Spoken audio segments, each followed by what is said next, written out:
होइन तपाईँहरूलाई के भइरहेछ भन्नुहोस् त कि मुखमा पिडालु हालेर बस्नु भएको छ कोही बोल्नै हुन त धुमधुम्ती परेर बसिरहनु भएको छ पहिला लघु वित्तबाट ऋण लिने बेलामा त सबैजना बोल्नु भएको थियो के बिर्सिनु भयो अच्छा होइन त्यो ऋण लिने बेला म त बोले जस्तो लाग्दैन है खासै बोले जस्तो लाग्दैन तँ दिन सबैभन्दा बढी उफ्रिन त यो ऋण लिँदाखेरि लौ हो र मैले के बोलेको थिएँ त त्यो बेला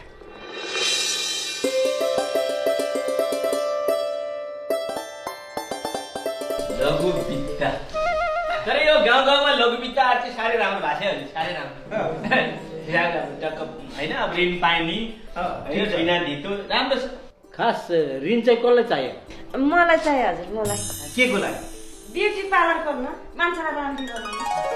अब हामी जस्तोलाई राम्री बनाउने होला दिउँ अझै दिउँ झ्याप लाएर हामी चारजना बसेर झ्याप झ्याप झ्याप औँठा झ्याप हामी पनि दिइहालौँ ल ठिक छ म सामूहिक जमानीमा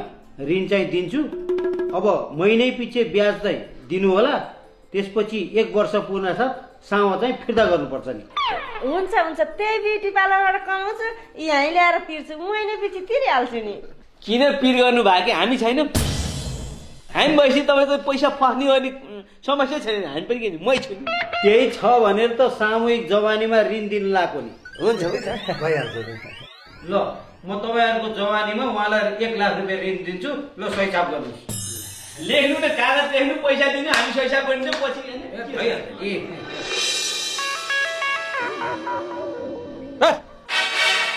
के गरेर बसिरह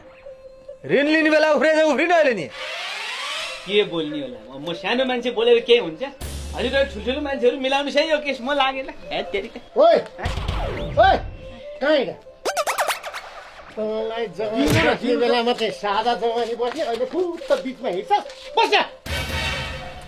साँच्चै त्यो लघु वित्तबाट ऋण लिएर ब्युटी पार्लर खोल्छु भन्ने त्यो बहिनी चाहिँ कता गयो भने कहाँ जानु नि प्यारी भाउजू त्यही लघु वित्तबाट ऋण लिएर एकजना दाइसँग पार्टनरसिपमा पार्लर गर्छु भनेछ त्यही दाइसँग अहिले पहिला गएछ अहिले अत्तो पत्तो फोन सम्पर्क केही छैन है अब धेरै गल्फती नगरौँ उमा बहिनीले ऋण लिँदाखेरि